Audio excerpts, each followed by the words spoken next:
Assalamualaikum warahmatullahi wabarakatuh. Waalaikumsalam warahmatullahi wabarakatuh. Yang terhormat Ibu Kepala Sekolah SDN Sidoarjo Ibu Sunarsi SPD, dan yang saya hormati Bapak Ibu guru yang hadir di ruangan ini yang berbahagia. Puji syukur kehadirat Allah Subhanahu wa Ta'ala, berkat limpahan rahmatnya, dayanya kita semua dapat berkumpul di dalam ruangan ini dalam keadaan sehat walafiat. Dan sholawat, keliling salam senantiasa kita curahkan kepada junjungan kita Nabi Agung Nabi Muhammad Sallallahu Alaihi Wasallam, yang selalu kita nantikan syafaatnya baik di dunia maupun di akhirat.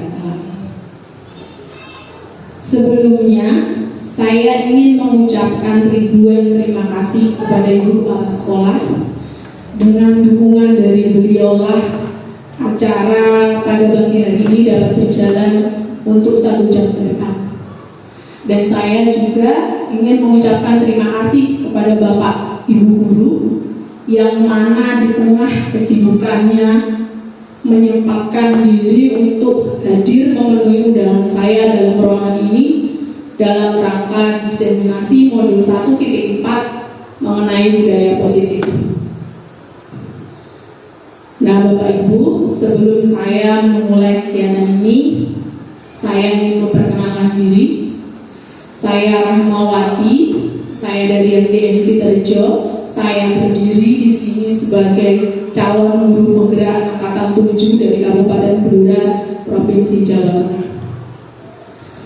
Tujuan saya mengadakan diseminasi modul 1.4 mengenai budaya positif ini, yang pertama adalah memang menjadi tugas kita sebagai calon guru penggerak untuk melakukan aksi nyata budaya positif ini di sekolah masing-masing.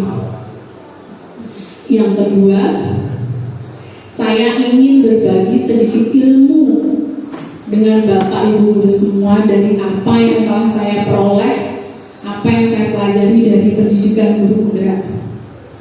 Karena bila ilmu itu hanya saya simpan sendiri, tentulah ilmu tersebut menjadi kurang bermanfaat.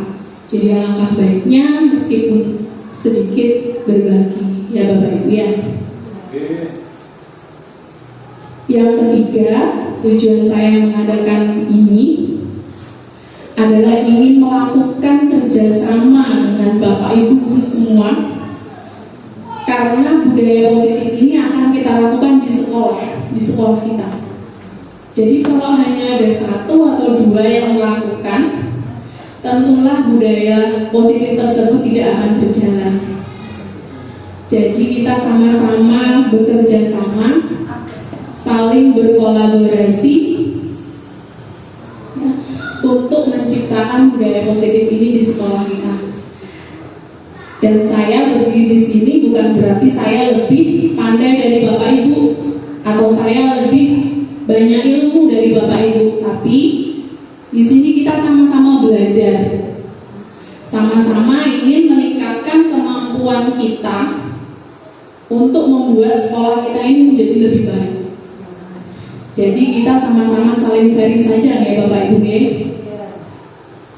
Nah, untuk tidak memperpanjang waktu, kita langsung saja ke diseminasi modul 1.4 mengenai budaya positif ini. Namun sebelum masuk ke budaya positif, kita sebaiknya mengetahui apa sih tujuan pendidikan itu. Adapun tujuan pendidikan menurut Ki Hajar Dewantara adalah menuntut segala kodrat yang ada pada anak agar mereka dapat mencapai keselamatan dan kebahagiaan yang setinggi-tingginya, baik sebagai manusia maupun sebagai anggota masyarakat. Oleh sebab itu, pendidik itu hanya dapat menuntun tumbuh atau hidupnya kekuatan kodrat yang ada pada anak-anak, agar dapat memperbaiki lakunya, bukan dasarnya hidup dan tumbuhnya kekuatan kodrat anak. Nah, ini menurut Ki Hajar Dewantara. Nah, untuk mencapai mencapai tujuan pendidikan itu salah satunya adalah dengan menciptakan budaya positif. Nah, di sini ada kata menuntun Bapak Ibu. Kalau menurut pandangan Bapak Ibu, kata menuntun di sini memiliki arti atau makna apa? Mengajar. Kemudian kata menuntun di sini sebagai ngomong, mendampingi, dia mengarahkan, ya benar sekali ya. Jadi tugas kita sebagai pendidik itu hanyalah menuntun, mengarahkan anak didik ini. Yang kita arahkan adalah lakunya, bukan dasarnya. Karena setiap anak itu ternyata memiliki dasarnya masing-masing, memiliki bakatnya masing-masing.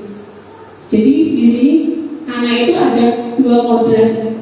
Yang pertama kodrat alam. Nah, kodrat alam inilah yang dasarnya, yang kita nggak bisa ngapa-ngapain karena itu sudah kodrat alamnya. Kalau kodrat zamannya itu nanti lakunya sesuai dengan perkembangan zaman saat ini. Nah, tugas kita adalah menuntun lakunya anak tersebut, ya, bukan dasarnya, karena kita nggak akan bisa merubah bakatnya anak. Kalau sudah punya dasarnya sendiri, kita hanya bisa mengubah perilakunya. Misal anak itu kan setiap anak sudah punya keinginan, anak ingin menjadi seorang dokter nanti. Tugas kita sebagai guru ini adalah bagaimana nanti anak itu saat menjadi dokter adalah menjadi dokter yang berperilaku mulia, bukan menjadi dokter yang sombong. Jadi itu tugas kita. Di sini Ki Hajar Dewantara mengibaratkan pendidikan itu seperti lahan pertanian Bapak Ibu. Guru sebagai petani atau tukang kebun lah, sedangkan murid itu adalah benih tanaman, jenis berbagai tanaman. Kita anggap padi lah, benih padi. Sedangkan sekolah itu adalah lahannya.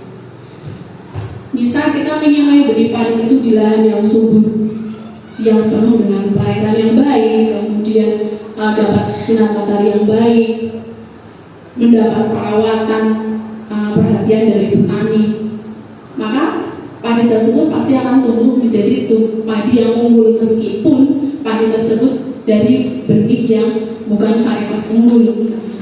Nah, sebaliknya, kalau dia adalah benih yang unggul tapi tumbuh di lahan yang kurang subur, kurang air, dan tidak mendapat sentuhan tangan dingin dari petani, apakah padi tersebut akan tumbuh Bapak Ibu? Iya, dua kemungkinan, akan tumbuh tapi sudah tidak. Tumbuhnya bagaimana Bapak Bu? Iya, tumbuhnya pun akan menjadi kurang subur, atau hasilnya pun meskipun dia unggul kurang optimal, gitu ya. Jadi di sini tugas kita adalah seperti petani tadi. Jadi merawat, membangun agar perilaku anak itu tidak menjurus ke hal-hal yang berbahaya, gitu ya. Nah, ini sebagai pengantar modul 1.4 ini tentang tujuan pendidikan guru Ki Hajar Dewantara, yang salah satunya adalah dengan menciptakan budaya positif. Budaya positif di sekolah yaitu nilai dan kebiasaan sekolah yang berpihak pada murid agar mereka dapat berkembang menjadi pribadi yang kritis, penuh hormat, dan bertanggung jawab sesuai dengan profil pelajar Pancasila. Nah, budaya positif atau budaya itu berarti kebiasaan. Kalau di sekolah kita ini kira-kira sudah ada berjalan kebiasaan positif atau belum Bapak Ibu? Sudah. Contohnya apa Bapak? Iya, benar, kebiasaan asmaul husna, kemudian berbaris sebelum masuk, kemudian berdoa sebelum dan sesudah belajaran, atau mungkin kita kalau ada dari besar itu kita memperingati, itu sudah termasuk budaya positif ya. Nah, tujuan kita itu dari budaya positif itu tujuannya apa? Untuk membentuk karakter yang berprofil pelajar Pancasila. Ini profil pelajar Pancasila ini sedang hits ya. Jadi saya yakin Bapak Ibu guru sudah mengetahui apa saja dari komponen-komponen profil pelajar Pancasila. Selanjutnya ke konsep utama budaya positif. Jadi di sini ada 7 konsep utama budaya positif, ya Bapak Ibu. Nah, 7 konsep utama budaya positif ini kami dalam pendidikan guru penggerak ini kita pelajari kurang lebih selama 2 minggu. Namun di sini saya akan berbagi atau memaparkan hanya poin-poin besarnya saja, kurang lebih 1 jam. Nah, selebihnya nanti kita akan saling berkolaborasi bagaimana mewujudkan budaya positif ini di sekolah kita. Yang pertama ada 1 perubahan paradigma belajar, kemudian ada disiplin positif, ketiga ada kebutuhan dasar manusia, keempat motivasi perilaku manusia, kelima ada restitusi. Di sini fokus ke posisi kontrol guru, kemudian ke-6 keyakinan kelas, dan 7 segitiga restitusi. Nah, dari 7 konsep utama ini, kalau saya pribadi ada beberapa poin yang itu menyentil saya sebagai guru begitu. Jadi saya selama ini jauh dari guru yang sempurna gitu. Itu dari saya ya. Jadi semoga nanti sedikit demi sedikit kalau saya baru juga itu dari 7 itu sedikit yang saya coba terapkan di kelas saya gitu. Jadi harapannya semoga dari kita belajar bareng ini nanti dari 7 poin ini kita bisa wujudkan di sekolah kita. Yang pertama, perubahan paradigma belajar. Dalam membangun budaya positif, sekolah dapat menyediakan lingkungan yang positif, aman dan nyaman agar siswa mau berpikir, bertindak, dan mencipta dengan merdeka, mandiri, dan bertanggung jawab. Jadi langkah awal kita untuk terwujudnya budaya positif ini adalah merubah paradigma belajar dulu. Jadi dari strategi yang dari stimulus respon, ada tindakan dari guru siswa melakukan, berubah menjadi teori kontrol. Nanti kita akan bahas di berikutnya ya. Nah, ini di sini anak akan merasa menciptakan anak itu nyaman berada di sekolah, merasa aman. Kemudian merdeka di sini anak bisa berkembang itu sesuai dengan bakatnya minat masing-masing gitu ya. Kalau di mungkin udah ada yang membuka PNM itu ada namanya sekarang itu kalau RPP itu berdiferensiasi. Jadi ada gaya belajar masing-masing. Nah, kita yang menyesuaikan anak. Jadi merdeka di sini bukan merdeka yang anak lepas merdeka seperti itu ya, tapi dari kita yang memperlakukan anak itu merdeka. Jadi kita yang menghamba ke murid. Kemudian yang kedua, disiplin sangat berkaitan dengan kontrol guru terhadap siswa. Ini yang sering terjadi. Jadi anak tuh disiplin tuh bukan dari keluar dari diri dia sendiri, tapi semata-mata karena memang dikontrol guru. Ayo duduk yang rapi. Jadi memang anak melakukan itu karena kontrol dari guru. Nah, di sini ada kegiatan pemantik Bapak Ibu. Jadi nama kegiatannya atau nama permainannya adalah cobalah buka. Di sini kita ibaratkan ada A dan B. Jadi si A ini tugasnya adalah mengepalkan salah satu tangannya. Dikepalkan dengan erat seolah-olah dia itu sedang menggenggam sesuatu yang sangat berharga dalam hidupnya. Nggak boleh orang tahu. Ini si A.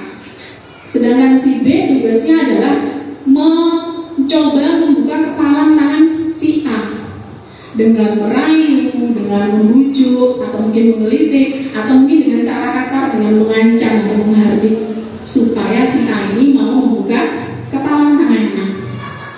Kira-kira apa yang terjadi Bapak Ibu? Apakah si A ini terbujuk atau tetap mengepalkan tangannya?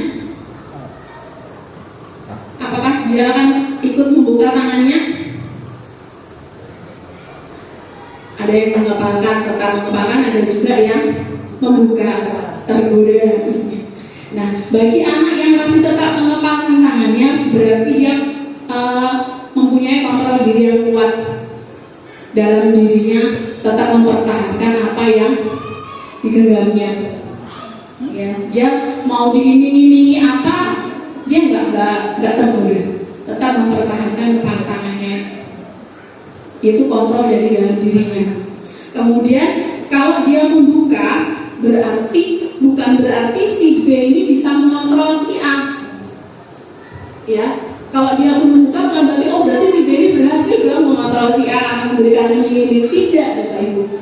Jadi dia membuka itu memang dia merelakan dirinya untuk dikontrol oleh si B, karena dia merelakan dirinya untuk dikontrol oleh si B. Mungkin dia dengan apa? Dengan tujuan ingin mendapatkan imbalannya gitu. Atau takut karena tadi mau dibujuk, diancam seperti itu. Jadi itu seperti kita ke anak. Jadi seolah-olah dia menurut itu, oh berarti kita bisa mengontrol anak. Tapi aslinya itu anak memang membiarkan dirinya dikontrol oleh guru. Mungkin bisa karena memang dia mau dikontrol, merelakan dikontrol, atau memang karena takut dihukum. Kemudian perubahan paradigma teori kontrol lagi. Jadi ada ilusi kontrol. Di sini Dr. William Glasser itu meluruskan miskonsepsi kalau kita itu sepertinya seolah-olah bisa mengontrol murid. Yang pertama, ilusi guru mengontrol murid. Jadi sepertinya kita berhasil mengontrol murid. Sebenarnya murid yang merelakan atau membiarkan dirinya memang dikontrol oleh guru. Bisa jadi karena kalau jadi membuka tangannya tadi ibaratnya dia memang merelakan membuka atau dibuka karena terpaksa gitu. Jadi misalnya seperti ini, ayo anak-anak duduk diam, nanti kamu tidak paham penjelasan guru. Anak diam semua itu. Tapi apakah setelah guru menjelaskan anak itu yang dia jadi paham semua? Belum tentu. Bagi anak yang memang dia ini memang mau membuka, menurut mungkin dia akan paham, memang dia senang dikontrol guru seperti itu. Kalau nggak digituin dia nggak fokus, tapi kalau dengan guru seperti itu jadi fokus misalnya seperti itu. Tapi bagi anak yang masih mengepalkan tangannya, dia nggak mau, dia mengikuti itu karena takut ditegur gurunya atau dimarahi gurunya. Jadi kata guru bisa mengontrol murid itu hanya ilusi. Yang kedua, ilusi bahwa kritik dan membuat orang merasa bersalah dapat memuaskan karakter. Ini masih terjadi saya sendiri. Jadi kita nggak marah, tapi sering buat ini. Nah, kamu itu nggak kasihan apa sama bapak ibu? Jauh-jauh ya kerja capek-capek itu kan buat nyariin kamu, biaya kamu buat kamu. Tapi kamu di sekolah malah seperti ini. Nggak kasihan apa sama bapak ibu? Ya, mungkin kita anak itu mungkin ada yang malah menangis, di situ kita masih senang gitu. Oh, kita berhasil berarti nih, anak jadi merasa bersalah. Ternyata itu menuju ke identitas gagal bapak ibu justru. Kenapa? Karena itu hanya jangka pendek. Jangka panjangnya apa? Mungkin berhasil. Anak masih di jangka panjangnya apa? Rasa sakit hatinya, dia kecewa dengan dirinya itu yang berkepanjangan. Oh iya ya, aku ternyata sudah membuat bapak ibu kecewa. Jadi dia memunculkan statement kalimat negatif untuk dirinya sendiri. Dia nggak menghargai dirinya sendiri, jadi seperti itu ya. Dan itu makanya membuat orang anak atau merasa bersalah itu menuju ke identitas gagal. Nanti di berikutnya saya akan sampaikan apa itu identitas gagal dan identitas sukses. Kemudian yang ketiga, penguatan positif, ilusi bahwa semua penguatan positif efektif dan bermanfaat. Ini juga masih terjadi di saya. Jadi ayolah nak belajar supaya kamu pintar. Nanti kalau kamu pintar bisa jadi juara satu loh, kayak itu bisa mengalahkan si A. Ya, itu kan kalimat positif. Ya, penguatan positif ini kan bisa kalian atau bujukan. Nah, ternyata ini juga jangka pendek. Bagi anak yang nanti lama-lama dalam jangka atau kurun waktu tertentu, anak ini akan merasa sudah bosan gitu dengan bujukan itu, sudah tahu. Atau ada juga sebaliknya yang anak memang mau diberikan positif, perlakuan penguatan positif dulu. Jadi kayak bergantung pada guru. Aku ingin melakukan ini biar nanti dipuji sama guru. Ya, itu berarti menjadi kurang bermanfaat karena ada faktor eksternal di sana. Yang terakhir, ilusi bahwa orang dewasa memiliki hak untuk memaksa. Nah, ini kita sebagai orang dewasa kadang memiliki kayak merasa memiliki tanggung jawab untuk anak harus seperti ini. Misal contoh, anak sedang berantem berkelahi ini, karena kita nggak mau berpanjangan langsung aja tuh, sudah minta maaf, ayo saling salaman bermaaf apa? Padahal mungkin yang satunya masih menangis, yang satunya masih belum selesai loh Bu. Belum tuntas tiba-tiba langsung main aman aja gurunya. Sudah ya, saya memaafkan, sudah. Akan memaafkan nggak anak itu? Belum tentu. Salaman iya, di depan kita yang salaman. Sudah, tapi selesai itu. Ya, jadi seolah dia hanya patuh karena kontrol dari gurunya. Ya, jadi hanya ilusi. Nah, siapa sesungguhnya yang memiliki kontrol? Jadi dari stimulus respon ya, ini perubahan paradigmanya. Jadi kita akan merubah stimulus respon ini menjadi ke teori kontrol dunia. Jadi kita mencoba mengubah orang agar berpandangan sama dengan kita. Kalau menurut teori kontrol, kita berusaha memahami pandangan orang lain tentang dunia. Jadi bukan hanya dari sudut pandang kita. Jadi kita yang berusaha memahami dari pandangan orang lain, bukan memaksakan orang lain sesuai dengan pandangan kita. Yang kedua, perilaku buruk dilihat sebagai suatu kesalahan. Kalau menurut teori kontrak, semua perilaku mau baik mau buruk pasti punya tujuan.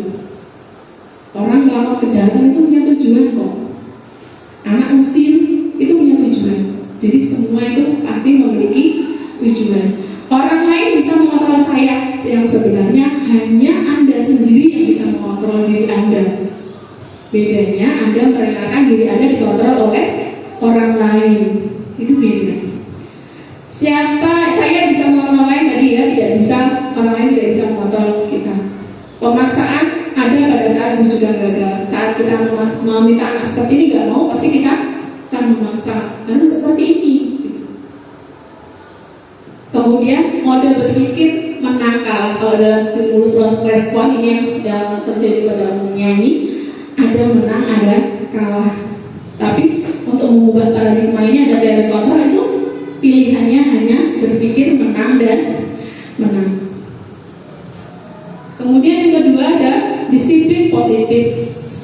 Nah, apa makna disiplin? Kalau menurut Bapak Ibu, disiplin itu apa artinya? Gambaran disiplin itu seperti apa? Disiplin? Iya, taat pada peraturan, mematuhi aturan. Jadi patuh ya.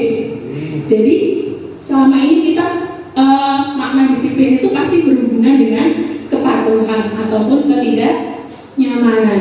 Jadi dalam budaya kita makna kata disiplin itu telah berubah menjadi sesuatu yang dilakukan seseorang pada orang lain untuk mendapatkan kepatuhan. Ya, kecenderungan umum adalah menghubungkan kata disiplin dengan ketidaknyamanan. Contohnya dengan peraturan saja Bapak Ibu. Kita pertama kali disuruh memakai masker waktu itu kan langsung nyaman apa tidak Bapak Ibu? Tidak. Makanya disiplin itu padahal itu peraturannya. Jadi kita memang melakukan itu padahal kita nggak nyaman, tapi tetap melakukannya. Karena kita disiplin itu di situ seperti kayak mendapatkan kepatuhan, harus patuh.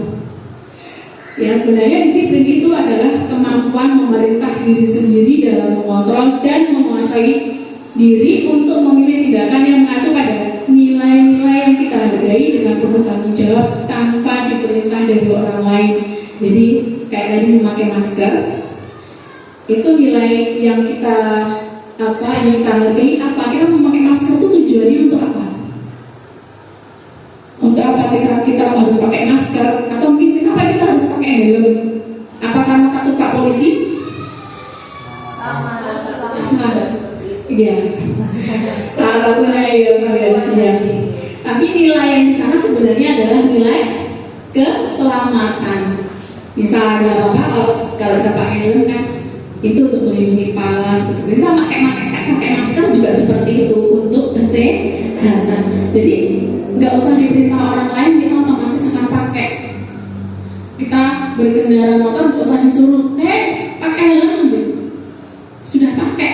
Karena kita ingin keselamatan tadi yang kita jaga, nggak perlu diperintah orang lain.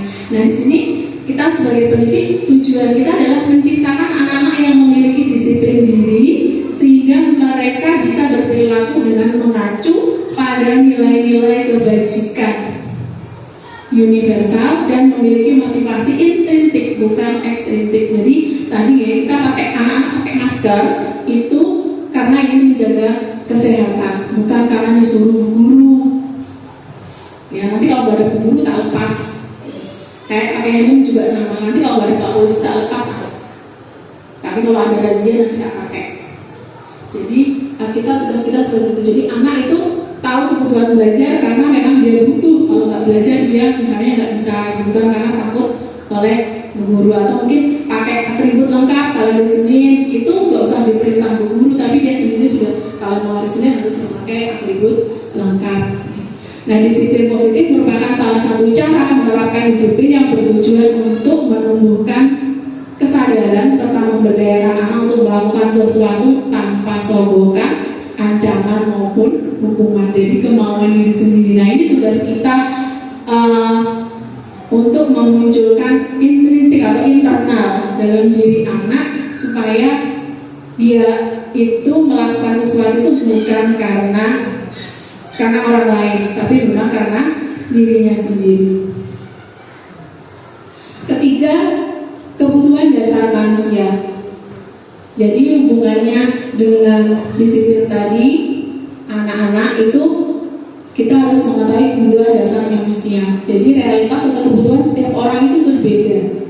Kita harus berusaha memahami pandangan orang lain tentang dunia.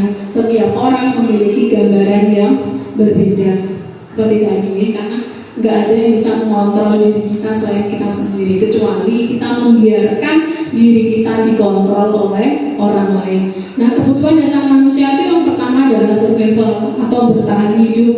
Ini berhubungan dengan fisiologis, kebutuhan fisiologis kayak sandang, pangan, ya itu adalah kebutuhan bertahan hidup.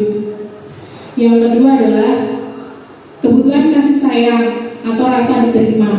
Jadi anak itu kadang ada melakukan sesuatu itu karena dia butuh kasih sayang. Ini di rumah nggak mendapatkan kasih sayang. Jadi di sekolah itu dia bagaimana mendapatkan kasih sayang dari gurunya. Nah, ini ada yang berperilaku positif, ada yang dengan perilaku negatif. Kemudian ketiga, kekuasaan. Jadi anak itu ada yang ingin jadi pemimpin di antara teman-temannya. Dia kayak ingin menang sendiri. Ya, ada yang sebenarnya dia melakukan tindakan apa, ternyata dia memang butuh itu, dia butuh akulah yang berkuasa di sini. Kemudian yang keempat, ada kebebasan. Kebebasan di sini bukan bebas sebebas-bebasnya, tapi kebebasan anak untuk berpendapat, kemudian untuk mengekspresikan keinginannya, seperti itu. Yang kelima, kesenangan. Kesenangan sini jadi anak itu nyaman di sekolah dulu ya, senang di sekolah. Dia gak ada kasus dibully sama teman-temannya, seperti itu. Terus senang juga dengan gurunya ini, karena jangan sampai gurunya baru terdengar suara sepatunya itu anak sudah ilfil duluan. Ya, seperti itu. Jadi karena pada dasarnya anak itu apa? Masih bermain. Nah, untuk membedakan kebutuhan dasar ini, kita coba ke sebuah kasus ya. Di sini Ibu Nana, guru kelas 5 di SD Nusantara, sedang bingung menghadapi salah satu muridnya di kelas yang bernama Bayu. Beberapa murid telah datang dan mengeluhkan Bayu yang sering meminta bekal makan siang mereka dengan paksa. Jika Anda menghadapi situasi seperti Ibu Nana, apa yang akan Anda lakukan? Bagaimana Bapak Ibu kalau ada murid yang seperti itu? Tindakan kita memarahi, dipanggil, menegur, ya, kita langsung akan tegur. Kenapa seperti itu? Nah, kira-kira alasannya Bayu melakukan itu apa Bapak Ibu? Enggak bawa makan sendiri, lapar ya Pak ya? Nah, biasanya kan langsung aja, kalau mungkin karena kalau saya sendiri biasanya kalau seperti langsung marah aja. Ya itu kebiasaan yang buruk yang belum diubah dan sedikit kita ubah.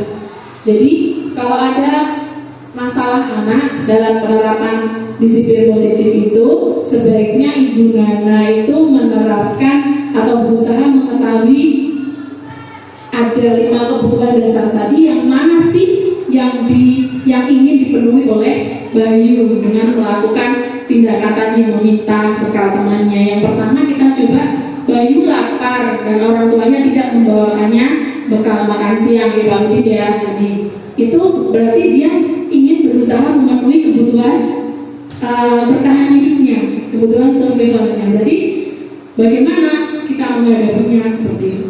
Yang kedua, teman Bayu jadi perhatian ke Bayu. Oh, ternyata dia ingin memenuhi kebutuhan kasih sayang, perasaan diterima dengan jaya ke temannya. Dia temannya jadi perhatian gitu ke Bayu.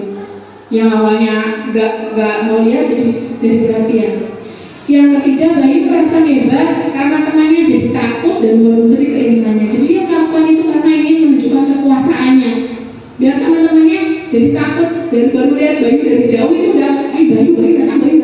Seperti itu. Jadi sudah takut duluan. Itu yang dibutuhkan oleh Bayu. Dia ingin memenuhi kebutuhannya itu. Gitu. Kita bagaimana menghadapinya. Kemudian yang keempat, Bayu merasa bosan dengan bekal yang dibawakan orang tuanya. Mungkin orang tuanya itu bawa bekalnya lauknya tempe, terus sayur kangkung, terus atau mungkin bahkan ayam goreng itu juga bosan. Jadi dia ingin mencoba mengicipi makanan teman-temannya yang rasanya berbeda-beda, ingin kebebasan dia ingin mengicipi makanan yang lain. Kemudian yang kelima, Bayu hanya iseng dan dia menikmati ekspresi wajah temannya yang kesal. Jadi anak itu ada yang, kenapa kamu melakukan itu? Iseng aja bu, senang kalau lihat nangis, senang ekspresinya pas kesel gitu. Jadi kita bagaimana langkah selanjutnya sesuai dengan kebutuhan dasar yang ingin dipenuhi oleh si Bayu. Jadi yang mana yang mau dipenuhi. Jadi kita bisa menentukan tindakan kita selanjutnya. Yang keempat, teori motivasi perilaku manusia. Motivasi itu adalah sesuatu yang tercipta dari dalam diri seseorang, ya, baik itu disadari maupun tidak disadari, melakukan sesuatu itu untuk mendapatkan tujuan atau untuk mencapai tujuan tertentu. Jadi dorongan seseorang melakukan sesuatu itu karena ada sesuatu yang ingin dicapai, mau itu baik positif maupun negatif. Itu motivasi. Dari sini pertama adalah untuk menghindari ketidaknyamanan atau hukuman. Misalnya seperti ini, kita guru saja, mungkin ibu kepala sekolah minta ini, nanti Bapak Ibu ikut pelatihan ya bersama Bapak pengawas, tapi di luar jam kita mengajar, misalnya mungkin jam 2:30. Kira-kira Bapak Ibu tetap mengikuti pelatihan atau tidak? Ikut dia. Kenapa kok tetap ikut? Karena ini nanti dapat teguran dari ibu kepala sekolah, nanti dapat teguran dari pengawas, siapa saja kemarin yang gak ikut gitu. Jadi kita mengikutinya karena takut di hukuman atau kita menghindari ketidaknyamanan, nanti gak enak, sungkan aku kalau gak ikut. Nah itu berarti kita mengikuti itu karena motivasi eksternal. Yang kedua, untuk mendapatkan imbalan dari orang lain. Apa yang saya bersih tadi, nanti kalau aku ikut biar dapat pujian dari Bu Narsih, ini loh kayak gini ikut pelatihan seperti itu. Ya, itu juga berarti motivasi eksternal. Atau dapat imbalan, nanti dapat ongkos ganti bensin kalau ikut pelatihan, lumayan buat jajan. Itu berarti masih motivasi eksternal.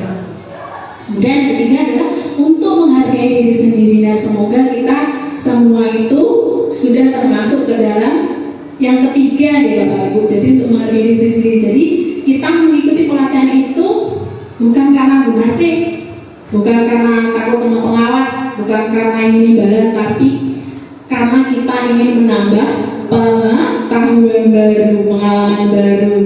Jadi ini bukan karena Bu Narsih atau dari pengawas, kita memang ikut. Jadi itu bukan karena orang lain, tapi memang dari diri kita sendiri. Nah begitu juga ke anak itu juga sama seperti itu. Jadi untuk menghindari ketidaknyamanan atau hukuman, mungkin anak iya aja itu kata guru. Dia, karena kalau nggak dia nanti dihukum. Atau mungkin teman-temannya, dia mah gitu. Jadi dia menghindari itu. Jadi karena motivasi eksternal ini dari orang lain, ya dari luar atau ekstrinsik. Kemudian yang kedua untuk mendapatkan imbalan sama, biar dipuji Bapak Ibu guru. Biasanya saya juga sering melakukan seperti itu. Ini coba lah lihat si A ini kan bagus, dikasih pelajaran paham, nilainya bagus. Coba lah tiru seperti ini, seperti itu. Dan ternyata itu boleh nggak sih Bapak Ibu? Ya. Tidak boleh. Jadi itu ternyata kita memberikan pujian itu juga atas hukuman. Yang dipuji semakin tersanjung, yang tidak dipuji seperti terhukum itu terus kita dapat pujian. Kapan aku dipuji? Jadi kalau kita memuji ya, tidaknya jangan berlebihan. Kalau saya mesti seperti itu berbuat. Yang ketiga untuk menghargai diri sendiri. Adalah anak itu melakukan itu bukan karena takut berguru, takut nanti nggak ada yang mau berteman gitu. Jadi memang dari diri anak sendiri untuk berubah. Nah, konsep disiplin dengan identitas gagal. Ini tadi yang di awal saya sudah sedikit menyinggolnya, identitas gagal dan identitas sukses. Dikatakan konsep disiplin dengan identitas gagal itu adalah adanya hukuman dan penghargaan. Hukuman itu menyakitkan. Jadi kalau hukuman itu kita nggak sebelumnya belum menyiapkannya. Jadi tiba-tiba aja keluarnya. Misal kita tahu anak itu mencontek, itu tiba-tiba aja langsung kamu mencontek ya, karena berdiri di depan. Itu hukuman. Nggak ada perjanjian nanti kamu nyontek, terus nanti guru tegur ya. Nggak ada. Jadi sesuatu yang spontan. Dan itu biasanya menyakitkan.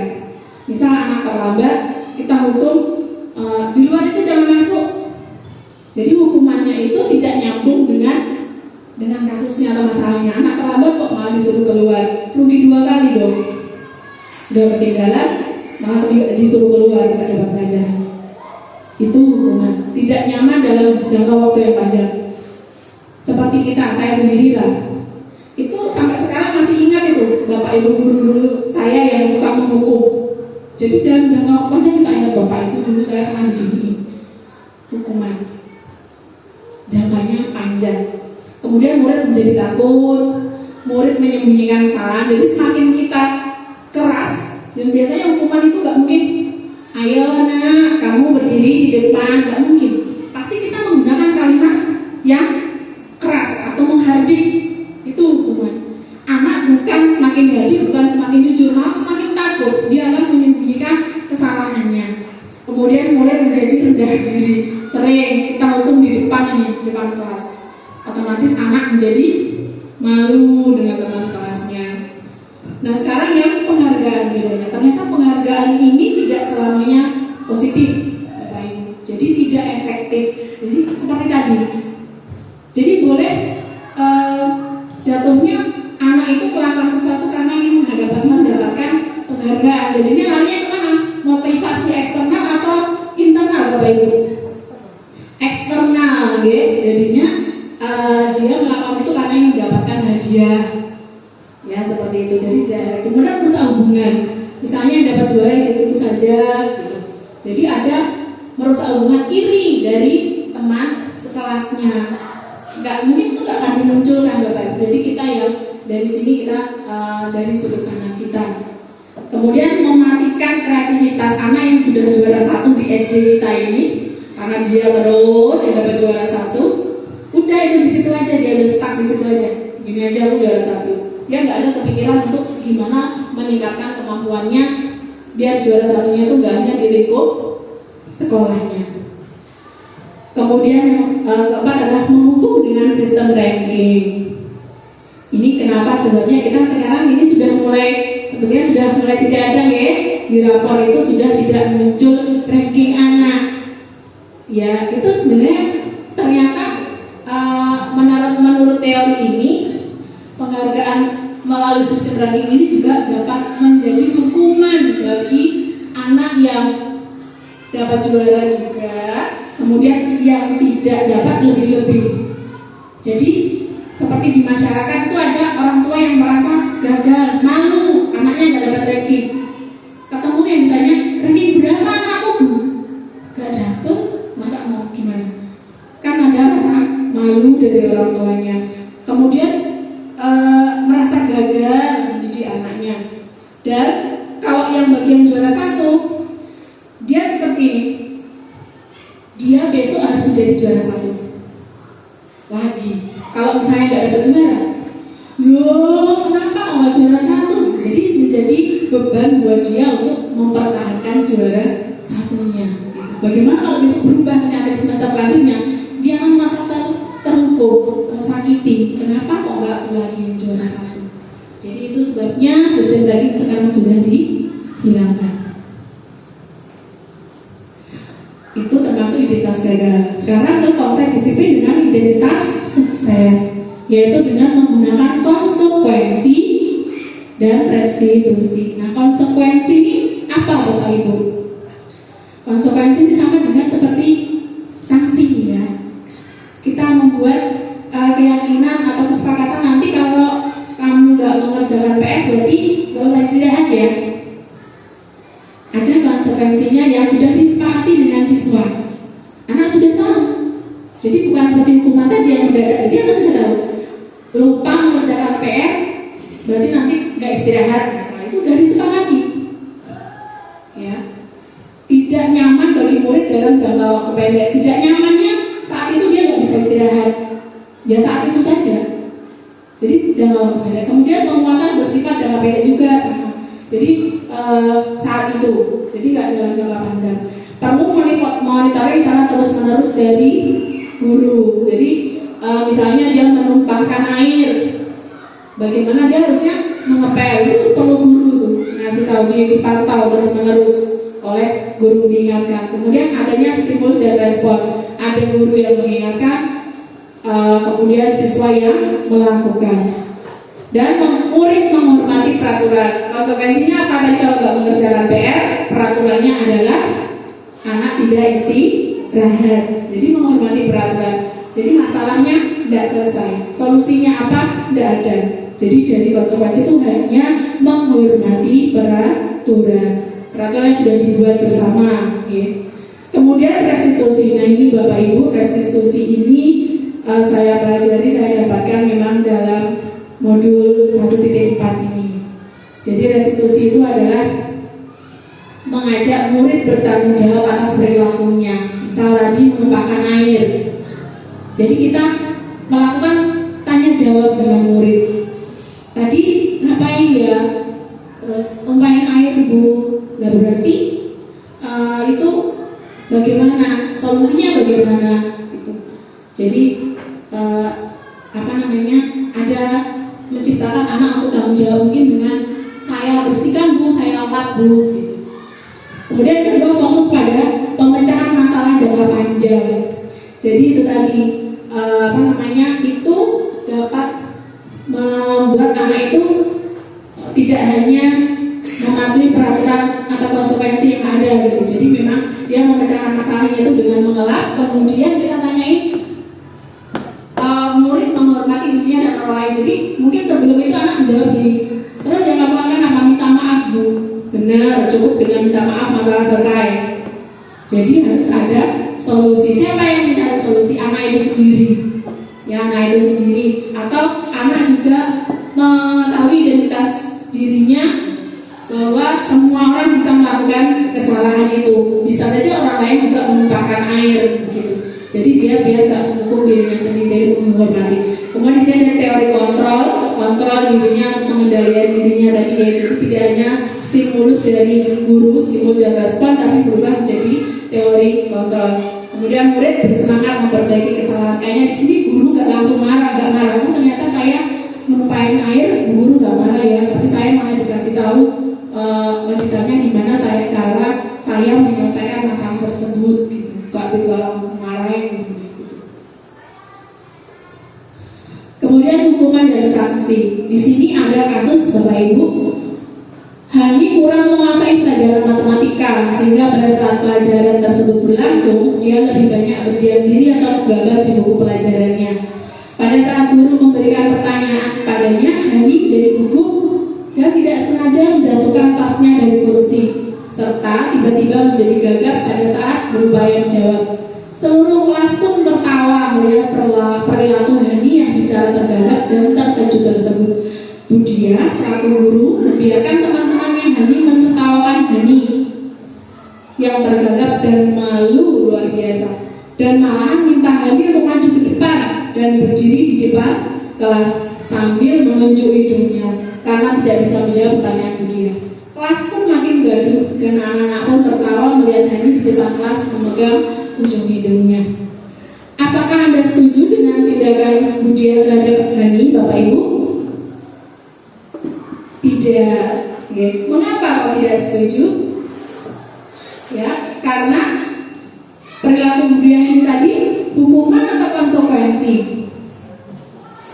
Ya, hukuman. Ya, benar sekali ya. Karena itu adalah hukuman. Langsung tiba-tiba anak di depan dan itu menyakiti.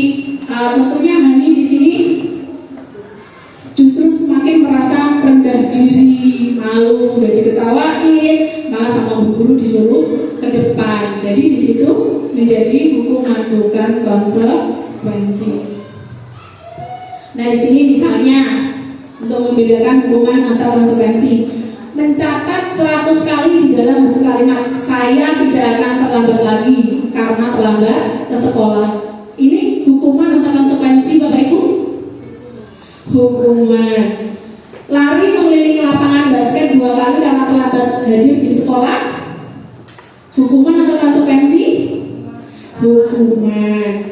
Murid diminta untuk push up 15 kali juga merupakan hukuman. Mengganti kertas tugas teman yang telah dicoret-coret, hukuman atau konsekuensi? Konsekuensi. Kemudian murid disuruh untuk mengenakan sepatu seharian di sekolah karena tidak mengenakan sepatu hitam, hukuman. Kemudian lari mengelilingi lapangan basket 2 kali karena terlambat 10 menit untuk pelajaran PJOK, hukuman atau konsekuensi? Hukuman. Dalam pelajaran PJOK, konsekuensi. Jadi kalau hukuman itu hukumannya nggak nyambung, gitu ya. Kayak misalnya murid nggak menggunakan masker kok disuruh push up, hubungannya apa? Masker dengan push up. Kemudian kalau hukuman itu menyakitkan. Sedangkan kalau lari mengelilingi lapangan basket 2 kali karena terlambat untuk pelajaran PJOK, nyambung ya Bapak Ibu, karena memang pada saat itu dia olahraga. Ya jadi ini tadi ya, jadi hukuman dan konsekuensi itu, kalau hukuman itu menyakitkan dan tidak ada hubungannya kesalahan anak dengan hukumannya. Misalnya anak nggak mengerjakan PR, anak kamu berdiri di bawah tiang bendera, nggak nyambung. Ya, tidak. Kalau konsekuensi itu berhubungan dengan misalnya tadi anak mengganti kertas tugas temannya yang dicoret-coret, jadi dia ada konsekuensinya, nyambung, ya berhubungan kesalahan dengan yang dengan apa yang harus dia lakukan. Kemudian kita masuk ke konsep disiplin pendekatan restitusi. Cara menanamkan disiplin positif pada murid ini yang kita ubah ke sini ya.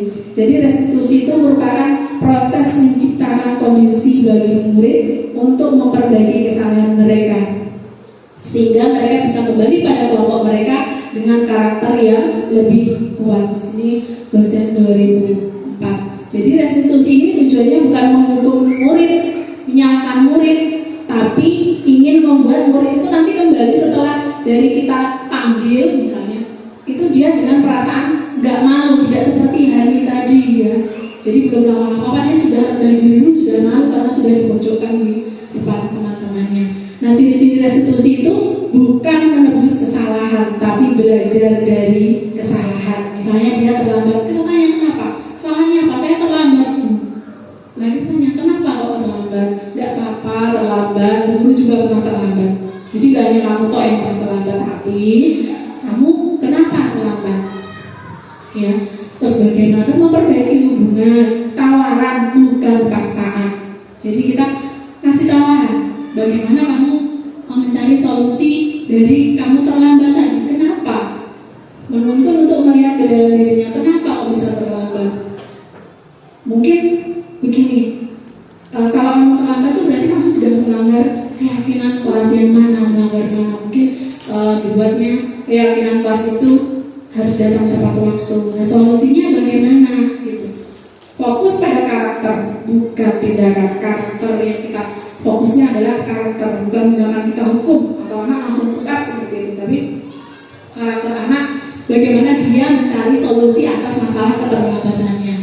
Mungkin dia terlambat karena tidur malam, nanti solusinya tidur lebih awal. Kemudian menguatkan dan fokus mencari solusi. Ini restitusi ya Bapak Ibu. Nah, restitusi ini berhubungan dengan posisi kontrol guru. Jadi kita belajar di dalam restitusi itu ternyata ada 5 kontrol posisi guru Bapak Ibu. Nah, dari 5 kontrol ini tuh kita termasuk ke yang mana? Gitu ya. Jadi ada penghukum, ada sebagai pembuat rasa bersalah, sebagai teman, sebagai pemantau, dan sebagai manajer ya Bapak Ibu. Jadi di sini contohnya misalnya atau apa ya, anak tidak memakai atribut lengkap saat upacara, itu biasanya kita apain gitu?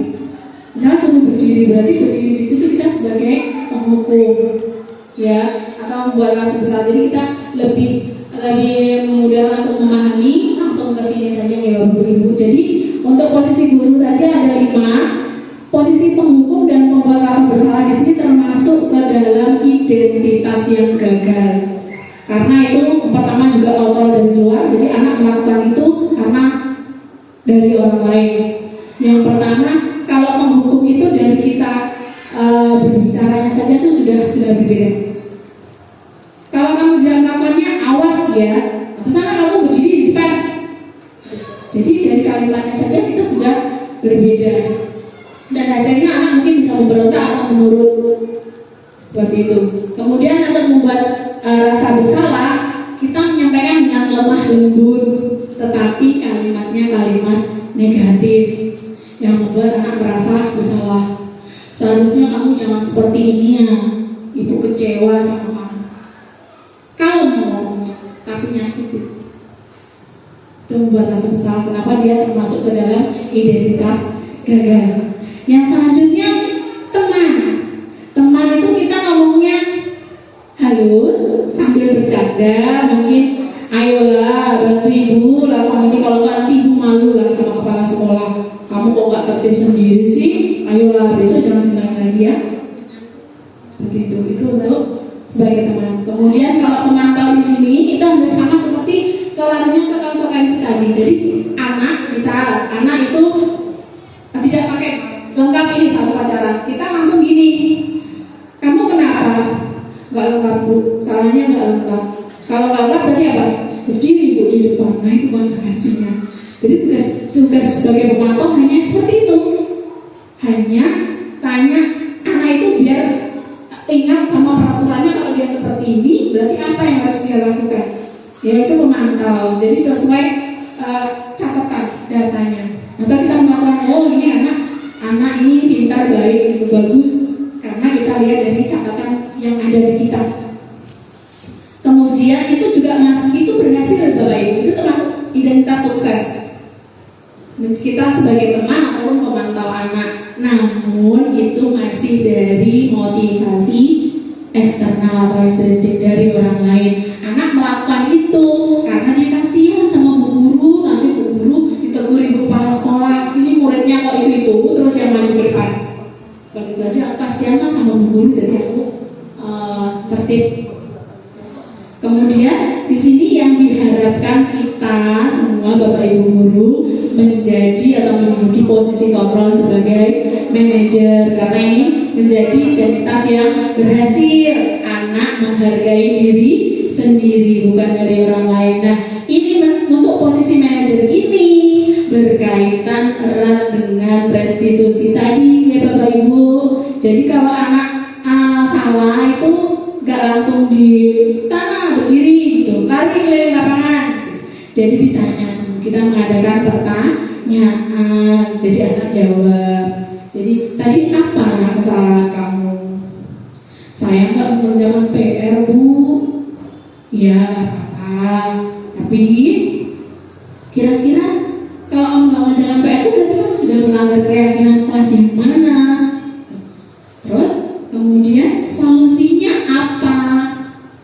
Jadi nggak kita yang berarti kamu abis ini nulis 100 kali ya, atau mengerjakan PR 3 kali lipat ya. Bukan kita yang mengerjakan, tapi anak dia berpikir sendiri solusinya bagaimana. Ya, itu untuk yang manajer kita diharapkan ini bisa kita duduki sebagai posisi manajer ini yang dianggap identitas yang berhasil. Pernyataan saya kecewa sekali dengan kamu itu masuk ke dalam membuat orang merasa bersalah. Kita nggak marah. Cuma kita ngomongin gitu, saya kecewa sekali dengan kamu. Kamu tidak pernah benar melakukannya. Itu adalah menghukum kita sebagai penghukum. Kamu tidak pernah belajar dengan kalimat yang lebih keras. Ayolah, lakukan ibu atau bapak. Itu bisa demi gurunya atau demi orang tuanya, itu teman. Dengan bercanda mungkin atau dengan rangkul. Apakah kamu mau mendapatkan stiker bintang hari ini? Itu sesuai dengan peraturannya, ya? Atau bagaimana kamu bisa menyelesaikan masalah ini? Nah itu manajer. Kita yang bertanya, bukan anak. Kita yang menyuruh anak melakukan. Kalau kita menyuruh, kembali lagi ke motivasi eksternal, bukan kemauan anak sendiri. Kayak anak terlambat, berarti solusinya apa? Ya anak yang mikir sendiri, biar saya nggak terlambat berarti, oh nanti malam jangan begadang, atau minta tolonglah sama ibu untuk dibangunkan lebih awal. Kemudian kamu selalu yang paling terakhir, itu juga menghukum karena anak merasa tersakiti. Itu nggak secara fisik, tapi hatinya menjadi sakit. Di sini kita kasih pertanyaan ya Bapak Ibu. Ada guru matematika dan wali kelas 8 Ibu Santi sakit sehingga tidak dapat masuk dan mengajar. Akhirnya dicari guru berganti Ibu Ani baru 2 tahun menjadi guru SMP. Beberapa murid perempuan Vivi dan Natali mengetahui hal ini dan mulai menggunakan kesempatan untuk bersikap seenaknya. Karena wali kelasnya nggak ada, ini cuma guru pengganti gitu. Tertawa dan tidak mengindahkan kehadiran Ibu Eni. Ibu Eni mencoba menyapa Vivi dan Natali dengan ramah sambil mengingatkan mereka untuk tetap fokus pada pengerjaan tugas. Ayolah, tugasnya dikerjakan. Nanti Ibu ditegur Bapak Kepala Sekolah kalau kalian tidak kerjakan tugas. Tolong bantu Ibu ya. Dari kasus ini, Ibu Eni ini menempatkan dirinya sebagai apa itu? Posisi kontrol mana yang ditempatkan oleh Ibu Eni? Sebagai teman ya Bapak Ibu ya. Jadi tidak langsung meminta Vivi dan Natali itu, dia langsung marah ke Natali. Kemudian kasus kedua, Anto dan Dino sedang bermain bersama di lapangan basket dan tiba-tiba terlibat dalam sebuah pertengkaran adu mulut. Dino pun menjadi emosi dan mengadakan kontak fisik, menarik kemeja Anto dengan kasar sampai 3 kancingnya terlepas. Pada saat itu guru BK langsung mengeram mereka dan membawa mereka ke ruang kepala sekolah. Di sini Ibu Suti sebagai kepala sekolah berusaha menangkap keduanya, terutama Dino. Dino, sepertinya saat ini kamu sudah marah sekali, kata kepala sekolah. Dino pun langsung mengalir ceritanya, kekesalannya, kenapa dia kok sampai seperti itu, kesal banget itu kenapa? Karena dia kancingnya sampai lepas gitu. Nah, karena di sini Bu Suti itu nggak langsung memarahi si Dino, enggak. Tapi Bu Suti begini, iya kamu mempertahankan diri kamu sendiri itu benar, bukan salah. Jadi saat orang lain ini jangan langsung ngomong, kalau kamu dipukulin diam aja ya, nggak boleh. Jadi biarkan anak juga mempertahankan dirinya, maksud dipukul diam aja. Ya biarkan anak itu, namun di situ ada yang lebih baik lagi selain daripada itu gitu. Jadi di sini mesti menanyakan tentang keyakinan sekolah yang telah disepakati. Jadi nanti larinya kita kalau sudah ke keyakinan kelas, lingkup besarnya adalah ke keyakinan sekolah gitu. Ya, dan kalau keyakinan sekolah ya ibu kepala sekolah. Di sini ternyata Anto ini ditanya oleh saya solusinya bagaimana Anto?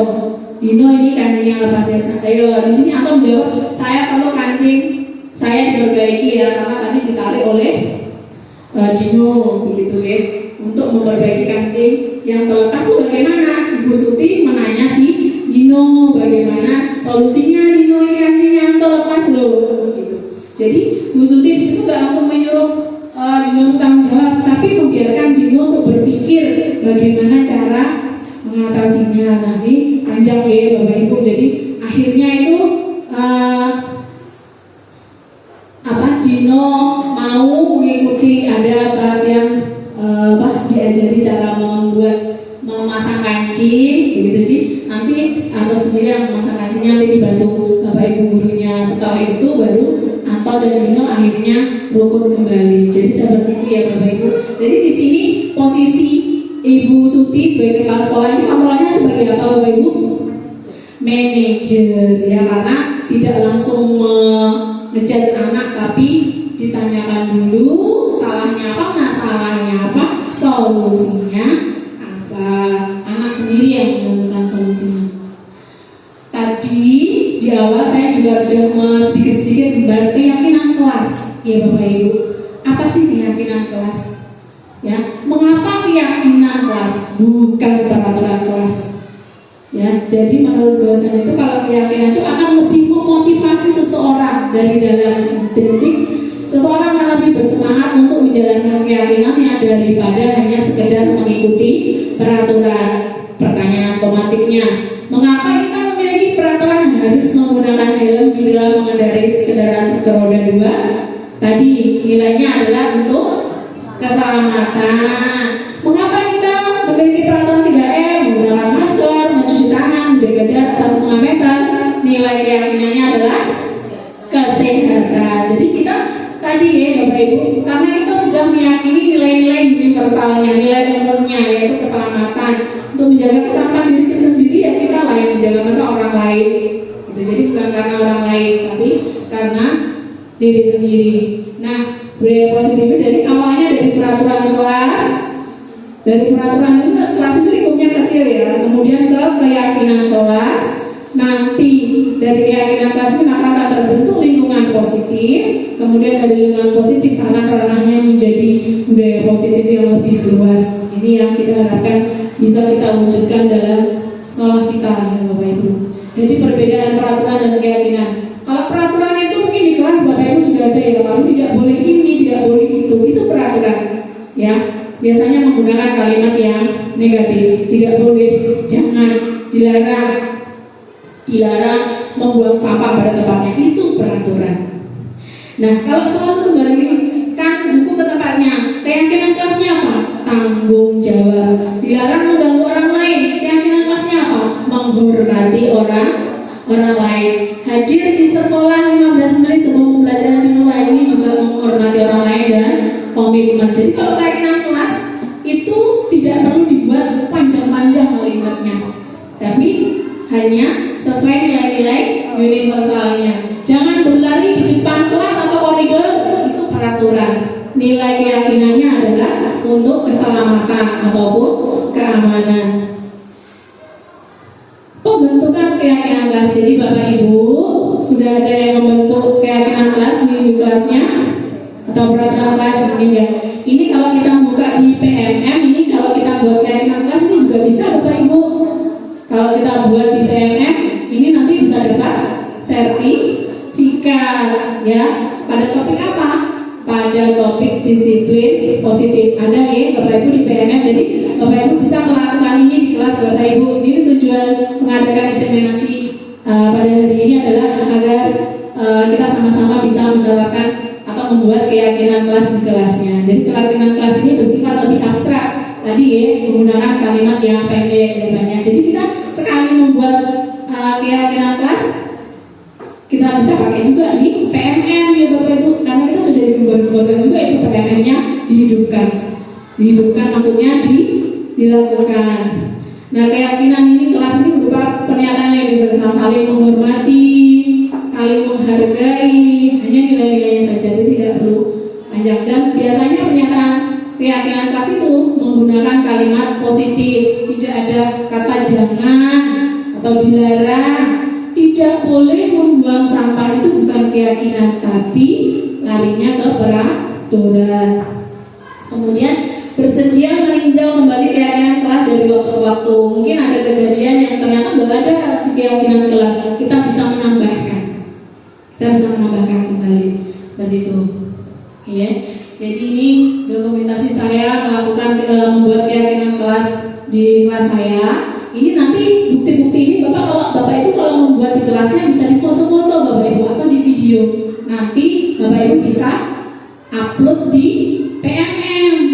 Masuk itu Bapak Ibu dapat sertifikat bagian topik disiplin positif. Jadi pertama Bapak Ibu bisa mengenalkan keyakinan kelas itu apa, bedakan peraturan dengan keyakinan. Kemudian nanti anak dibagikan kertas atau apa ya, kertas kecil lalu Bapak Ibu anak diminta menulis dia pengen apa sih di kelasnya itu, dan kalau bisa dikenakan tidak menggunakan kalimat negatif, tidak boleh berantem, berarti dia nilai saling menghormati. Kemudian mulai menempelkan hasil tulisannya di papan, ya di papan apa hasilnya semuanya, kalimat yang dia inginkan di kelasnya itu apa gitu ditempelkan. Kemudian selanjutnya kita mengelompokkan kalimat. Kan ada yang kepada anak tidak boleh membuang sampah sembarangan, atau sama ini harus menjaga kebersihan, kan sama ya kalimatnya, intinya sama tujuannya. Jadi kita kelompokkan biar gak terlalu banyak keyakinan kelas itu, biar anak tuh hafal. Kalau terlalu banyak anak juga lupa nanti. Jadi dari kayak saya 26 siswa itu akhirnya saya kelompokkan yang artinya mempunyai dari kalimat-kalimat yang dibuat anak itu artinya sama. Jadi saya temukan dapat 5 poin gitu. Ini yang sudah kita buat keyakinan kelasnya. Jadi setelah dapat kita buat, bisa Bapak Ibu buat di Canva atau secara manual di tempel seperti nanti bisa difoto, kita bisa upload di PMM ya. Jadi sekali kerja 2 kali manfaatnya. Nah, ini kita sekarang sudah sampai ke poin ke-7 ya Bapak Ibu. Jenuh Bapak Ibu? Ngantuk? Coba ice breaking sebentar nih Bapak Ibu. Kalau saya bilang pagi, tepuk tangan 1 kali, ya Pak Agus. Kemudian kalau saya bilang siang, tepuk 2 kali. Kalau malam, enggak usah. Kalau malam jangan berisik. Gitu ya Pak Udi. Oke, bisa ya. Pagi, siang, malam. Oh, berarti masih fokus ya. Berarti aslinya fokus tapi kurang tidak fokus ya. Saya yang tertipu berarti. Saya kira tadi udah ngantuk, sudah tidak fokus. Ternyata masih fokus. Alhamdulillah.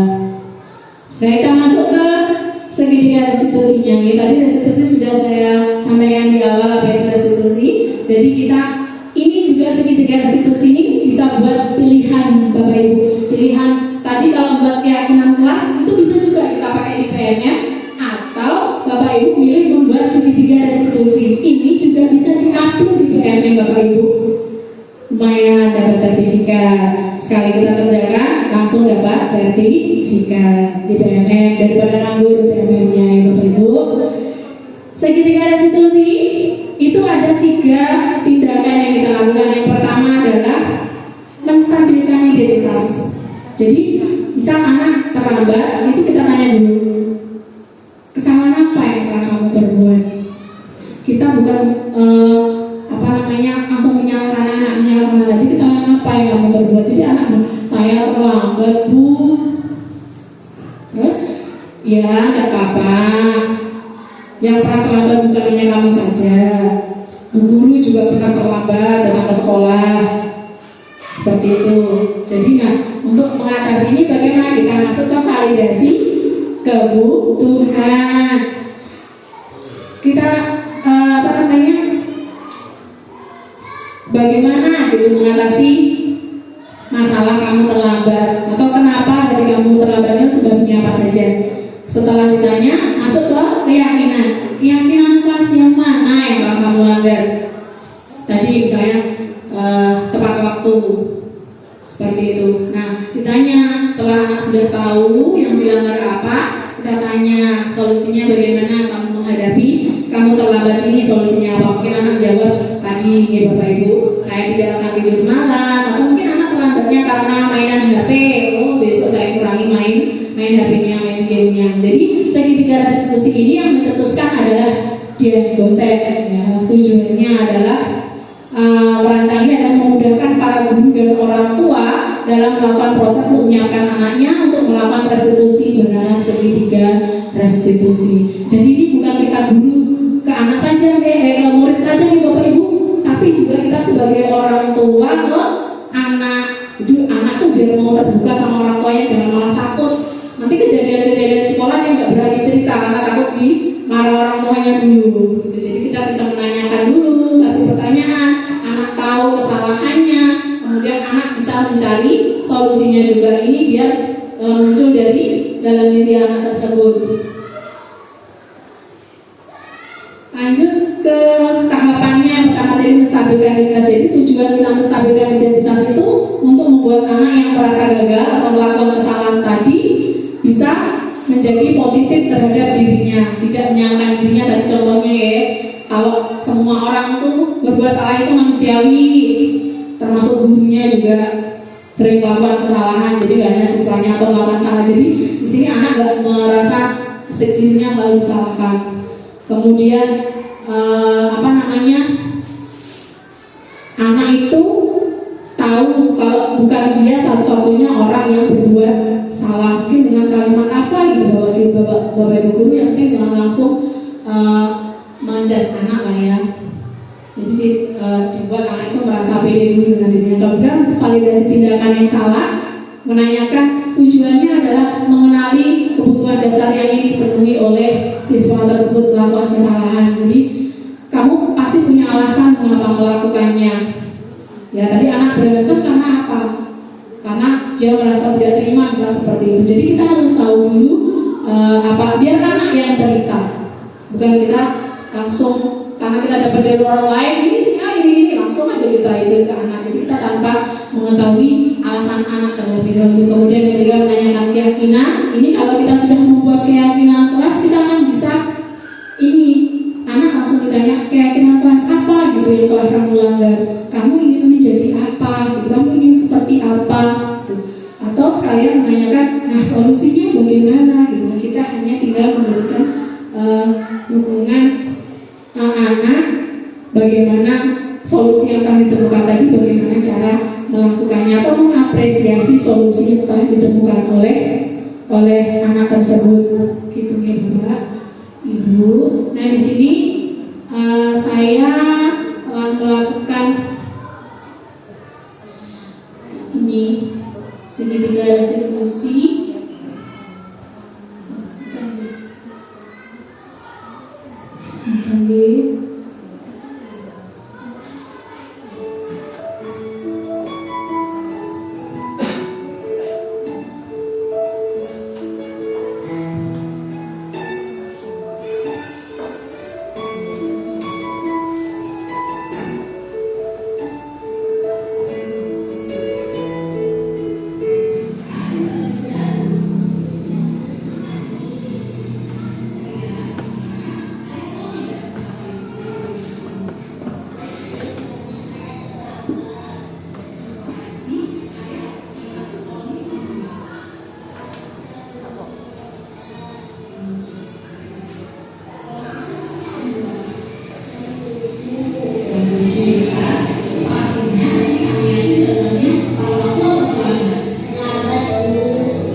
restitusi. Ya.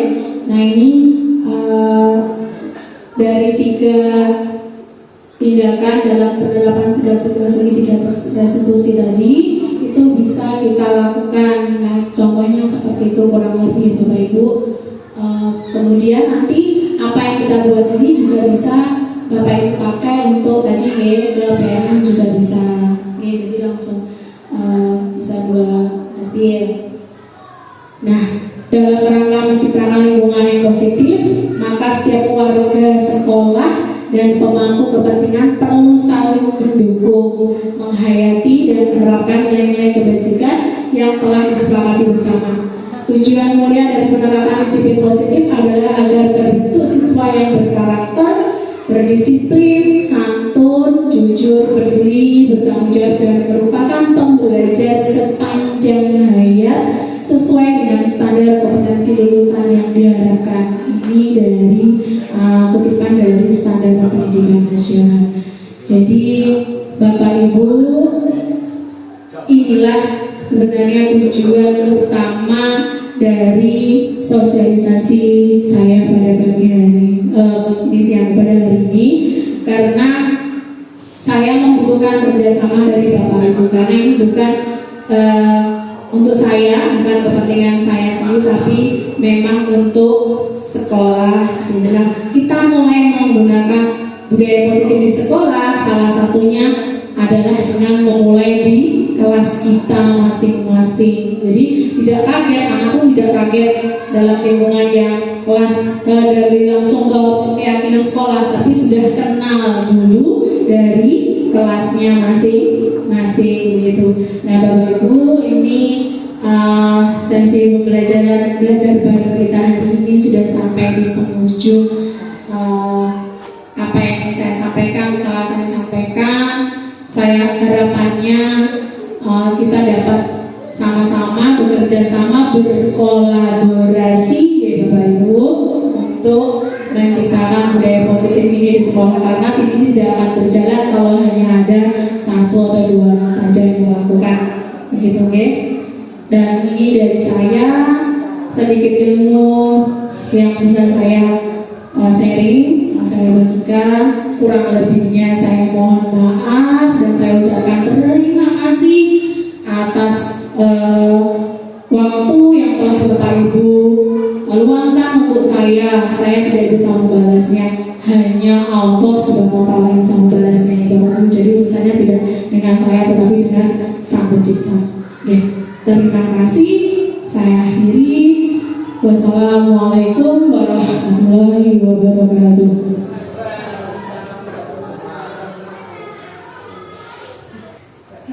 Jadi itulah tadi nih Bapak Ibu apa yang bisa saya sampaikan. Nah sekarang kita masuk ke sesi tanya jawab nih Bapak Ibu. Barangkali Bapak Ibu ada yang ingin bertanya dari apa yang telah saya sampaikan. Monggo Bapak Ibu. Siapa yang bertanya? Ya, silakan Bu Yuda.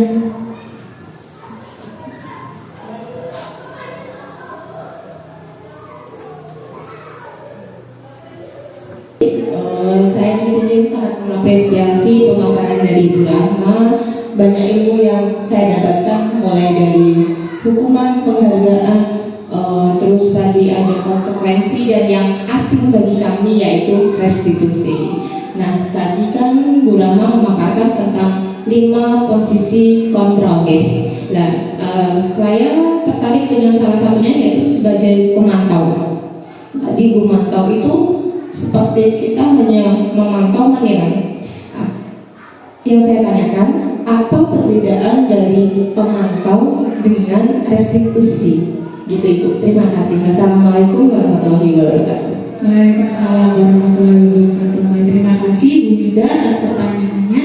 Di sini Bu Yuda menanyakan perbedaan dari pemantau dan restitusi. Jadi kontrol guru yang pemantau itu seperti tadi, anak hanya dikenalkan dengan peraturan. Konsekuensinya apa gitu. Konsekuensinya apa yang harus dilakukan. Jadi anak misalnya tidak mengerjakan PR gitu. Jadi tugas pemantau di sini hanya menanyakan, kalau kamu nggak mengerjakan PR, peraturannya apa? Oh, saya tidak istirahat, Bu. Ya sudah, saya nggak ikut istirahat. Jadi nanti pas jam istirahat, anak itu tidak istirahat, gitu. Tapi apakah masalah selesai? Tidak. Jadi kalau pemantau ini, dalam posisi pemantau itu kita hanya seperti mengingatkan peraturannya, gitu. Jadi bukan solusi supaya yang mana mengerjakan PR dan seperti itu. Jadi hanya memantau saja sesuai peraturan, ya, mengingatkan anak peraturannya apa, kalau nggak dilakukan atau dilanggar berarti konsekuensinya apa, itu mengatau. Sedangkan restitusi di sini anak kita melakukan tanya jawab dengan anak. Jadi misalnya dia telah melanggar keyakinan apa, nah itu bagaimana solusinya. Jadi dengan restitusi ini anak menjadi tahu solusi apa yang harus dia ambil. Jadi masalah itu terselesaikan. Sedangkan saat menjadi pemantau, masalah itu tidak selesai. Anak hanya melakukan itu karena karena sudah peraturannya. Jadi itu yang lakukan itu juga karena masih motivasi eksternal dari bu gurunya. Jadi kalau restitusi itu anak sendiri yang sudah memilih solusi untuk mengatasi masalahnya yang tidak mengerjakan PR, tapi tetap melaksanakan konsekuensinya karena itu sudah menjadi keyakinan kelasnya.